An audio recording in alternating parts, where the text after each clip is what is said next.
सार वचन राधा स्वामी वार्तिक भाग 2 वचन 243। जब दाता किसी को कुछ देता है तब हाथ निकालता है, इसी तरह मालिक जब दया करता है तब मेघ बरसाता है, पर इसका फायदा संसार को है। और जब परमार्थियों पर दया करता है तब प्रेम की वर्षा करता है। जिस किसी में सब गुण हैं और प्रेम नहीं तो वह खाली है, और जिसमें कोई गुण नहीं पर प्रेम है वही दरबार में दखल पावेगा। इस वास्ते मुख्य प्रेम है, और यह प्रेम बगैर सद्गुरु भक्ति के हासिल न होगा। वचन 244। संत जो उस पद को बेअंत कहते हैं, सो यह बात नहीं है कि उनको उसका अंत नहीं मालूम है या नहीं पाया।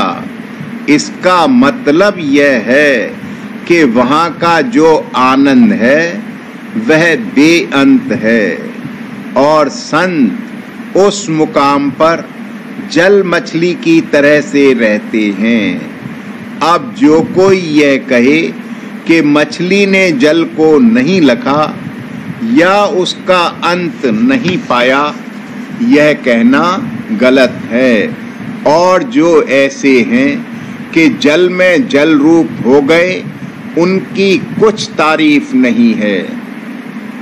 महिमा उन्हीं की है जो जल में मछली रूप रहकर उसका आनंद लेते हैं। वचन 245।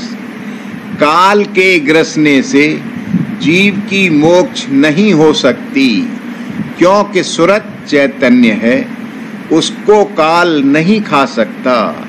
देही को खाता है, किसी को जल द्वारा, किसी को अग्नि द्वारा और किसी को पृथ्वी द्वारा। काल का और जीव का मेल नहीं है, क्योंकि जब से यह दोनों सत्यलोक से आए हैं उन पर खोल चढ़ते चले आए हैं। काल उलट नहीं सकता है, पर जिस जीव को सद्गुरु मिल जावे तो उनकी दया और सेवा के प्रताप से उसके खोल उतर सकते हैं, और फिर उलटकर सत्यलोक में भी जा सकता है। बिना खोलों के उतरे अपने घर में नहीं पहुंच सकता, और खोल बिना शब्द और सद्गुरु सेवा और उनकी प्रीत के नहीं उतरेंगे। वचन 246। जब तक जीव अलख के पलक के परे न पहुंचेगा तब तक इसको मुक्ति प्राप्त न होगी। अलख नाम मन और काल का है, क्योंकि काल जीव को खाता चला जाता है और लखा नहीं जाता। अगर जीव सच्चा दर्दी है तो सब जतन छोड़कर सद्गुरु पूरे की शरण हो जावे, तब काम पूरा होगा। क्योंकि संतों ने इस अलख को लखा है और वही इसको पलक के परे पहुंचा सकते हैं। 3 लोक और जितने अवतार और देवता हुए हैं, अलख के पलक के बाहर नहीं गए और संत उसके परे पहुंचे हैं। इस वास्ते जो उनकी शरण लेगा वह काल की हद से बाहर हो जाएगा, और जो पिछलों की टेक में रहेगा और वक्त के पूरे सद्गुरु पर भाव और निश्चय नहीं लावेगा, वह संतों के निज भेद को नहीं पावेगा और काल के जाल से बाहर न होगा। वचन 247। ऐसा कहा है कि हरि के चरण की शरण लेने से जीव का उद्धार होगा। तो अब विचारो कि जीव उस हरि को कहाँ ढूंढे। उसको तो विदेह और अरूप कहते हैं, और जब चरण शरण कही तो चरण होंगे, और जो चरण होंगे तो देह भी होगी। तो ऐसा हरि कौन है? संत कहते हैं कि इस कहने से मतलब सद्गुरु की शरण लेने से है, क्योंकि हरि गुरु एक हैं। इस वास्ते सद्गुरु वक्त की शरण लेना चाहिए। तब वह नाम जिसको पतित उदाहरण कहते हैं मिलेगा, और उसकी कमाई साध संग से होगी। यानी सब कुसंग छोड़ करके पहले साध संग करे, तब कमाई बन पड़ेगी। और मालूम होवे कि माता पिता सुत स्त्री और संसारी जीवों का संग कुसंग में दाखिल है, क्योंकि इनके संग से न सद्गुरु की शरण ली जावेगी, और न नाम मिलेगा, और न साध संग बन सके। पर जो सद्गुरु पूरे अपनी मेहर और दया करें तो सब काम बनवा लें। वचन 248। असल में संतों के मत की रीत और वेद मत की रीत में विरोध नहीं है, पर सिद्धांत संतों का वेद के सिद्धांत से बहुत ऊंचा है। यानी वेद में जो कहा है कि कर्म और उपासना करना चाहिए, सोई संत भी कहते हैं कि पहले सद्गुरु की सेवा तन मन धन से करना और उनका सत्संग करना, यह कर्म है। और जो सद्गुरु अंतर में नाम यानी शब्द का भेद बतावें, उसमें सुरत का लगाना उपासना है। वेद में जीव और ईश्वर के तीन तीन स्वरूप लिखे हैं, यानी विश्व, तेजस और प्रयाग। यह तीन रूप जीव के, और विराट, हिरण्यगर्भ और अव्याकृत, ये तीन रूप ईश्वर के हैं। हाल के ज्ञानी ईश्वर को नहीं मानते। उनकी कहन है कि एक जमात का नाम गल्ला है, या हजार आदमी की फौज को पलटन कहा। ऐसे ही ईश्वर को समझते हैं। जब वह अलहदा अलहदा हो गए, फिर वह नाम भी जाता रहा। इस हिसाब से ईश्वर कहाँ रहा?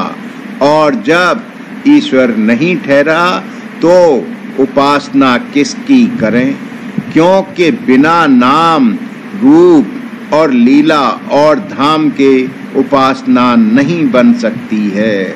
इस सबब से यह लोग गलती में पड़े हैं, और इसी सबब से इनका ज्ञान भी वाचक ज्ञान है।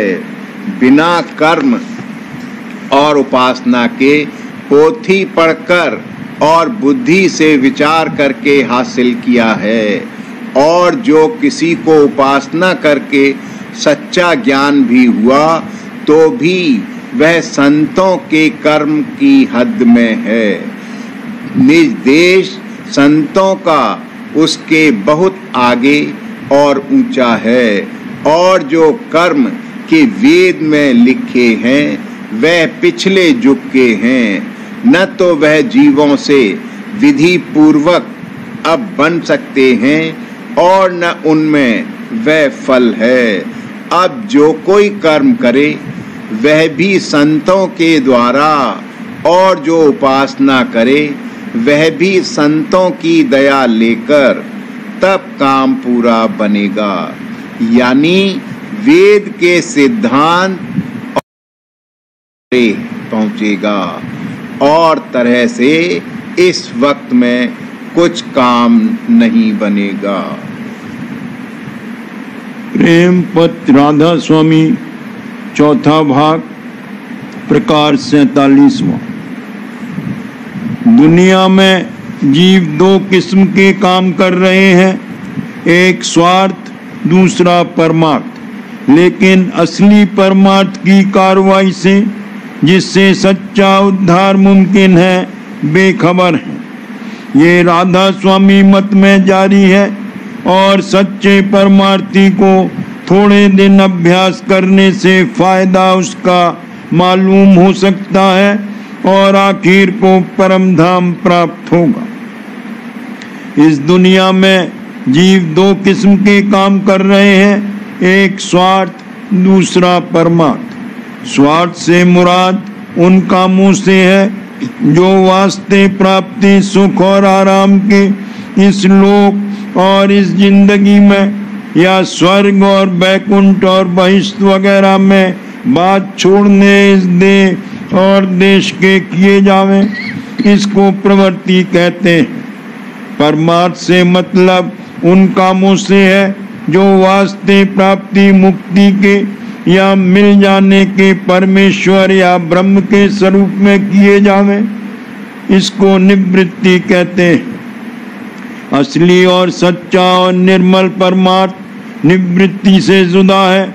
उसका भेद सिवाय राधा स्वामी मत अथवा संत मत के और कहीं नहीं है और इसको निवृत्ति पर कहते हैं। इस परमार्थ से मतलब ये है कि जीव मन और सूरत के घाट में चढ़ाई का अभ्यास सुरक्षित मार्ग के तरीके से करके कुल मालिक राधा स्वामी दयाल के धाम में, जो निर्मल चैतन्य देश और महाप्रेम और परम आनंद का भंडार है, पहुंचकर विश्राम पावे और जन्म मरण से कतई छुटकारा हो जावे। ये फायदा और किसी मत की परमार्थी कार्रवाई से हासिल नहीं हो सकता है, क्योंकि जिस कदर साधन निवृत्ति के हैं उनका सिद्धांत शुद्ध माया के देश में है और परमेश्वर और ब्रह्म और पार ब्रह्म का पद भी उसी देश में वाक़ है और वहाँ जन्म मरण के चक्कर से कतई छुटकारा नहीं है और इस देश का महाप्रलय के वक्त सिमटा हो जाता है। जो कि मेहनत और कार्रवाई और बर्ताव परमार्थियों का, चाहे वो परमार्थ ब्रह्मपद की प्राप्ति के वास्ते होवे या कुल मालिक के धाम में पहुंचने के लिए होवे, थोड़ा बहुत इच्छा होता है। इस वास्ते सच्चे परमार्थी को मुनासिब और लाजिम है कि पहले अपने मालिक का निर्णय बखूबी कर लेवे कि वो सच्चा और कुल मालिक है या कि रास्ते की किसी मंजिल और मुकाम का अफसर और मुख्तार है। बगैर प्रेम और भक्ति के सच्चे मालिक के चरणों में पहुंचना नामुमकिन है। इस वास्ते जो भक्ति की संतों ने और खासकर कुल मालिक राधा स्वामी दयाल ने सदगुरु रूप धारण करके आप जारी फरमाई है, उसके मुआफिक कार्रवाई करना मुनासिब है, ताकि रास्ता आसानी से तय हो जावे और माया के देश के पार जो कुल मालिक का धाम है वहाँ पहुंचकर विश्राम पावे। प्रेम और भक्ति पहले सदगुरु के चरणों में करनी चाहिए और चित्त से चेत कर उनके वचन सुनकर और समझकर उनकी धारणा करना जरूरी है और संसार के भोगों और पदार्थों से किसी कदर नफरत यानी बैराग करके और उपदेश सुरक्षित मार्ग का हासिल करके अंतर में अभ्यास, मन और सूरत के चढ़ाने का ध्यान और भजन के वसीले से जिस कदर बन सके दुरुस्ती के साथ करना चाहिए, तब कुछ घट में कैफियत नजर आवेगी और थोड़ा बहुत रस और आनंद भी मिलता जावेगा और शौक और प्रेम आहिस्ते आहिस्ते बढ़ता जावेगा। जो सदगुरु से मेला न होवे तो उनके प्रेमी और अभ्यासी सत्संगी से मिलकर और कोई दिन संगत में शामिल होकर सत्संग करे और उपदेश लेकर अभ्यास शुरू करे और राधा स्वामी दयाल और संसद गुरु की शरण दृढ़ करके उनके मिलने की मन में अभिलाषा रखे तो अचरज नहीं है कि वे मेहर और दया से मिल जावें और अपने दर्शन देकर और वचन सुनाकर उसकी प्रीत और प्रतीत को बढ़ावें। जब तक संसद गुरु से मेला न होवे तब तक जो विनय और प्रेम के साथ अभ्यास किया जावेगा उसमें भी राधा स्वामी दयाल और संसद गुरु की दया थोड़ी बहुत मालूम पड़ेगी और आहिस्ते आहिस्ते तरक्की होती जावेगी और सत्संग की मदद से कर्म और भर्म कट जावेंगे और निर्मल प्रीत और प्रतीत चरणों में और भी सुरक्षित मार्ग की बढ़ती जावेगी। ऐसा सत्संग और कार्रवाई सुरक्षित मार्ग के अभ्यास की इस वक्त में सिर्फ राधा स्वामी संगत में जारी है। जो कोई अपना सच्चा और पूरा उद्धार चाहे उसको मुनासिब है कि संगत मजकूर में शामिल होकर सत्संग और अंतर अभ्यास शुरू करे। तब कुछ अरसे के बाद फायदा उस सत्संग और अभ्यास का उसको अपने अंतर और बाहर में आप नजर आवेगा। कुल मत जो दुनिया में जारी है और कुल जीव चाहे कैसे ही आलिम और फाजिल और विद्यावान और बुद्धिमान है, सच्चे और कुल मालिक राधा स्वामी दयाल और उनके धाम से बेखबर है और किसी मत में रास्ता चलने और चढ़ने का घट में जो कि निर्विघ्न होवे और जिसका अभ्यास हर कोई गृहस्थ या विरक्त और स्त्री और पुरुष आसानी से कर सके जारी नहीं है। इस सबब से सिवाय राधा स्वामी संगत के जो कि कुल मालिक राधा स्वामी दयाल ने आप संसद गुरु रूप धारण करके कायम की और कहीं इस अभ्यास का पता और भेद इस वक्त में नहीं मिल सकता है। हर किस्म के सवाल का पूरा जवाब राधा स्वामी मत में मौजूद है और जो कि इस मत के उसूल और कायदे कुल रचना के उसूल के मुआफिक है और कोई बात खिलाफ कायदे कुदरत के या बेमसलहत और बेफायदे इस मत में जारी नहीं है। इस सबब से यह मत कुदरती है और उसमें विद्या और बुद्धि को दखल नहीं है, बल्कि जितनी विद्या है वे सब इसी की शाखा समझनी चाहिए। इस वास्ते सच्चे खोजी परमार्थी को चाहिए कि विद्या और चतुराई को छोड़कर निर्मल और प्रेमी बुद्धि के साथ इस मत के कायदों को समझकर अभ्यास शुरू करे और जो कुछ की भेद और तरीका राधा स्वामी दयाल ने दया करके जीवों के सहज उद्धार के वास्ते प्रकट किया है उसको अपने घट में आहिस्ते आहिस्ते देखता जावे और मेहर और दया को भी परखता चले। तब उसकी प्रीत और प्रतीत बढ़ेगी और अभ्यास में भी तरक्की होती जावेगी और इसी जिंदगी में अपने सच्चे उद्धार का सबूत उसको मिल जावेगा। जो कोई सच्चा खोजी और दर्दी है उसको सिवाय राधा स्वामी मत के और किसी मत के उसूल और तरीके अभ्यास वगैरह में जो कि अक्सर बाहर मुखी है और अक्ली और इल्मी दलीलों से कायम किए गए हैं, पूरी शांति हरगिज नहीं आवेगी और न उसके मन में सच्चा प्रेम सच्चे मालिक के चरणों में जिसके बगैर चलना और चढ़ना मन और सूरत का घट में मुमकिन नहीं है पैदा होगा और न उसकी तरक्की वहाँ का अभ्यास करके मुमकिन है। फिर सच्चा और पूरा उद्धार कि जिससे जन्म मरण का चक्कर छूट जावे और देहियों के साथ दुख सुख का भोग करने से रिहाई होवे और अमर और परमानंद प्राप्त होवे किसी सूरत में हासिल होना मुमकिन नहीं है।